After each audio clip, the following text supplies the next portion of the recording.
What's up, everybody? It's VCell Zoe12 with Millie Chaser DFS. Back again with UFC Qatar. Armin Tsarukyan, Dan Hooker. Card starts 10 a.m. Eastern, so I'm getting this video out a little bit earlier than usual. Thank you to Draftkings for giving us this opportunity. We got a pretty good card here. I expect a good amount of finishes. I like the mid-range plays a lot. I like the main event a lot. Let's get into it. We got Denzel Freeman versus Marek Bujo. Apologies if I say some of these names wrong. Denzel Freeman is a wrestler, pretty good wrestler, 6-1 in his career. Bujlo's undefeated. Bujlo's going to be 7,600. The problem here for Bujlo is 7,600, I think, is a price tag that's going to be needed. There's not many dogs that I like on this card, but he likes to get the wrestling going, and I think Denzel's going to be the better wrestler and the much better striker in this match. They're both UFC debut guys, so anything could happen. They're heavyweights, anything could happen. I'm going to be on the Denzel Freeman side, and I'm going to have some exposure at 8,600. Next fight, Narulo Aliv against Shamrock. Shamrock is another UFC debut guy. Pretty good grappler, likes to get the grappling going. The problem here is Narulo is a problem on top. He only got 2 takedowns in the Joe Selecki fight. He was throwing his hands a lot. Joe Selecki's a very good grappler, just like Shamrock is. And against Alves, he did get 3 takedowns, 11 minutes in control time, scored 91. 92 is a big price tag. I think there's going to be good takedowns and control here, though. I'm going to be on the Narolo side. I will have some exposure, but not a play that I'm going to be overly exposed to. Shamrock, submission guy. Could find a submission here, 7K. Price tag would be huge for him. There's other guys that I like. Next fight, Ishmael Nardiev against Ryan Loder. Another striker versus grappler. Loder's got a good chin. He got finished in his last fight, but he was eating some shots before that, and I can't say good chin when you get finished in the first round, but he was willing to bang. Nardiev comes forward. He's a first round kind of guy. He does slow down a lot. He loses to a lot of wrestlers. If you see Jung Ho Park was able to take him down and get him. I think Jung Ho had a good amount of control time. He slowed down. Nardiev slows down. I think he slowed down, and Park was able to grind him out. Park's a good fighter, though. Brady beat him. He beat Silvez. He can wrestle as well. He's not a bad wrestler. It's just he slows down a lot, and if you slow down against Ryan Loder, I think that's going to be a problem. I think Nardiev is going to be able to get a finish here. 8,500 is a good price tag, but I'll be exposed to Loder as well because 7,700 in a world where Loder wins, he's going to score pretty well. And I think he even has. I think there's going to be a finish either way. I think if he is having his way in this fight, he could find a late finish as well. Maybe even an early finish if he gets on top. Loder's a very good wrestler. I respect Loder a lot more than other people, but I do think Nardiev could get him out of there because Nardiev is a pressure guy. I think he's going to be amped up for this fight, come forward in the first round. If he can survive the first round, I do like Loder's chances. Next fight, Beksad Almakhan against Alex Taporia. Alejandre Taporia.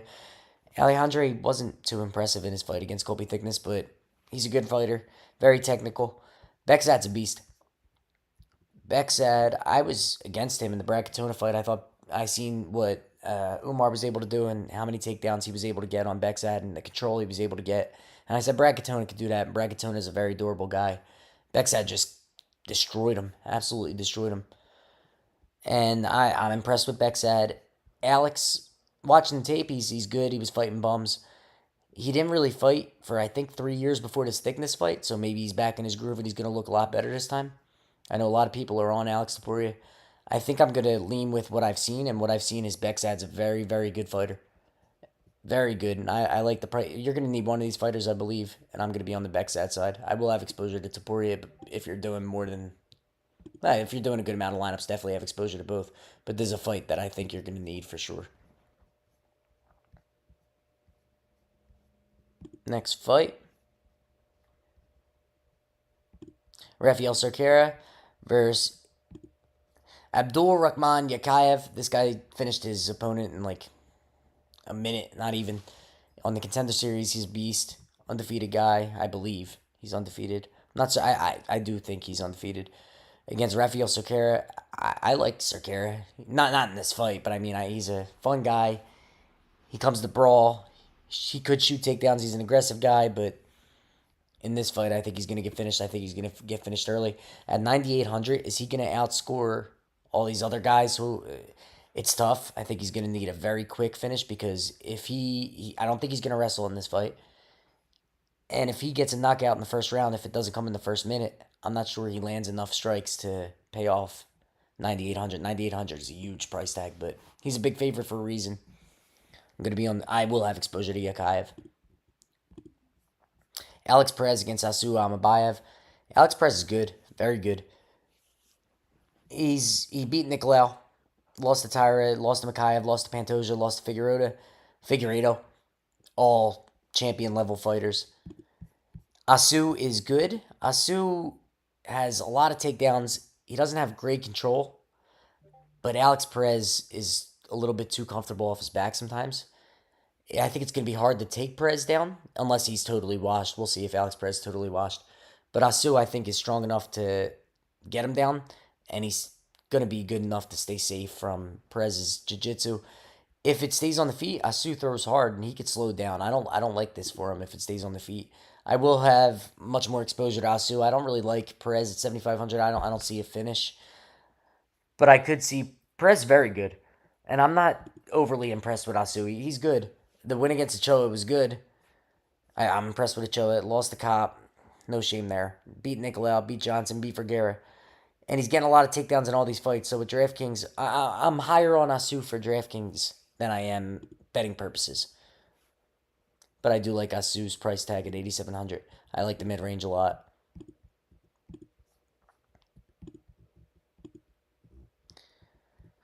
Nicholas Dalby against Saeed Ishmagayev. Ishmagayev, he hasn't fought in a while. Nicholas Dalby is very, I'm not going to, he's good. He's good when he survives storms, and he's able to survive a lot of storms. Not lately. He got finished by Randy Brown. Fakhretdinov, he was able to survive. He beat Bonfim. We know about that fight. That was unbelievable. He overcame a lot and then got him out of there. Muslim Salikov beat Thiago Alves. I think that's Thiago Alves. Silva beat. Nicholas Dalby's good, but I think it's going to be a little bit too much for him here. Ishmagayev hits hard. Dalby has been able to weather storms in the past, but we'll see after the Brown knockout. The Brown knockout was very, very bad. I'm going to be on the Ishmagayev side. 9,300 is a good price tag. If you think he can weather the storm, 6,900 is a great price tag for Dalby. This is a very, I don't know. I think Bogdangrad's my favorite dog on the card. 7,100 is a great price tag. Luke Riley can get him out of there. Luke Riley's, I think this is his first fight as well. Yeah. Debut guy. He's a good striker, very good striker. Grad is very tough. Grad, very, very tough. Takes some big shots in the Naimov fight. He's willing to bang, and that worries me a little bit, but so far, I haven't seen him finished. And if he doesn't get finished, he's going to be the one initiating the grappling. 7,100 is a great price for him on DraftKings because of how well, 40 points in a loss, 113 in his win. I don't think he'd finish Luke Riley. I think all the finishing potential's on Luke Riley, but 7,100, if Grab wins a decision in this, he's going to be optimal. I like Luke Riley. I think he's a good striker. I think Grad's defense is going to give up at some point because he gets hit a little bit too much for my liking, but he's been able to take it. And if he's able to take it here, I think he's going to win the fight. So I like Bogdangrad at 7,100. Luke Riley at 9,100 if you think, the guy hits hard. I just think Grad's going to be able to weather the storm. I think it's going to be a close fight. I think it's going to be a decision fight. And if we're talking decisions for DraftKings, 7,100 in a close fight, I'll take shots on Bogdangrad. Hiragochi making his UFC return against Tagir Olimbekov. Tagir, good fighter. I don't know if the Maxim fight was a lot closer, and I'm not that impressed with Maxim. Clayton Carpenter beat, good win there. He is good on top, very good on top. He's a good striker as well. Tagir's a good fighter. It seems like lately he doesn't do enough to impress you and wow you. And 65, if he scores 65 here, it's not going to be needed. 85, I don't think 85 would even be needed. If you get into the Cody Durden and this Nate Maness wins, when he's getting subs, he is optimal. If you think he's going to sub Hiragochi, he's probably going to be optimal at 8,600. I think it's going to be a close fight. And all right, let me get this out of the way. I think Tagir's going to win, but I think it's going to be a close fight. A very, very close fight, and I don't think either is really going to score that well. I think Tagir's going to struggle to get takedowns at first. Hiraguchi's very good at staying on the outside, using leg kicks. So is Tagir. Tagir's a good striker as well. But I think Tagir's going to be comfortable striking and not force. He's going to see it's going to be hard to get him down. This guy's going to be sticking and moving. If Tagir gets him down, I don't know how well Hiraguchi does getting up. But I don't think there's going to be that many takedowns in this fight. If you want to take a shot on Draftkings, I think, would be on the Hiraguchi side. I don't think Tagir is going to sub him. And I just think it's going to be a close fight. And same thing with the Bogdangrad. 7,600, it's a little bit more expensive. I like Grad, I like Loader more in wins because I don't think Hiraguchi is going to knock him out. But I think he could do better than people think. He's a good fighter. And I think he's going to be able to stick and move a lot. I just think Tagir's, even if it's not a win, it's in his part of the area where he lives. I don't know. But UFC Qatar judges, we'll see. Short notice, Waldo Cortez Acosta against Shamil Gaziev. Wow. I like this fight more than the Spivak fight, but I think Shamil Gaziev is going to have a tougher time here. I think he will be able to wrestle and get Cortez down. Cortez does a good job getting up, though. Cortez is a good fighter. The win against D'Elia, we know how that ended. Pavlovich lost. He didn't get finished by Pavlovich. So I don't think Gaziev's going to be able to finish him. Waldo has a pretty good chin. The short notice thing comes into effect, and the problem is there's no underdog here. They're both priced 84, 8,500, so this is a fight that I'm totally avoiding. But for a pick, I'm going to pick Gaziev. I think the short notice is a little bit too much too soon. Maybe Shamil can't overwhelm him. Shamil's a good fighter. He slows down a lot, and if he slows down, I think Waldo's going to win. But we'll see what happens. Not really a fight that I'm interested in for DraftKings purposes. Should be a good fight, though. Very important for the division. Matek Orlbai against Jack Hermanson at welterweight. First time we haven't seen Jack Hermanson in a while. Now he's taken a while off and coming back down to welterweight. Got KO'd by Rodriguez in his last fight. The win against Pfeiffer. Pfeiffer slowed down. I think Matek's going to be too much. He's been too much for everybody. Jack Hermanson's always live for a sub. But Matek Orlbai has been overwhelming for everybody except Rebecca. And he probably, well, that cut was really bad, but he may have won the Rebecca fight. Scored 48 points in a loss against Rebecca with only 2 takedowns. This guy's a beast. Jack Hermanson's a very respectable fighter. I think it's a little bit too late in his career. I don't like the move to welterweight. And I don't like the matchup they're giving him for his move down to welterweight. I'm going to be on Orlbai. If you think Hermanson gets a sub, 7,100 is a great price. 9K for Orlbai is a great price as well. There's favorites I like more. There's guys for cheaper I like more for pricing purposes, but Orlbai is a good play. Menafield against Ozdemir. I'm not impressed with Ozdemir. Volkan, pretty good. He only loses the top guys, but light heavyweight, Menafield's going to come out sharp. Well, not sharp, but he's going to come out strong. Ozdemir, more technical guy. Pick your guy. 8,900 for Menafield. 8,900 for Ozdemir. He's probably could get a finish on Menafield. Menafield comes out very aggressive. He's the cleaner striker. Menafield wrestles sometimes. 7,300 if he comes out with that game plan. I don't think he's going to be able to keep up the pace for 3 rounds if he comes out with the wrestling game plan. And I think Ozdemir would eventually find a finish, but we'll see. I'm going to be on the Ozdemir side. 8,900 is a good price tag for him. Ian Machado Gary against Bilal. I respect Bilal a lot more than other people.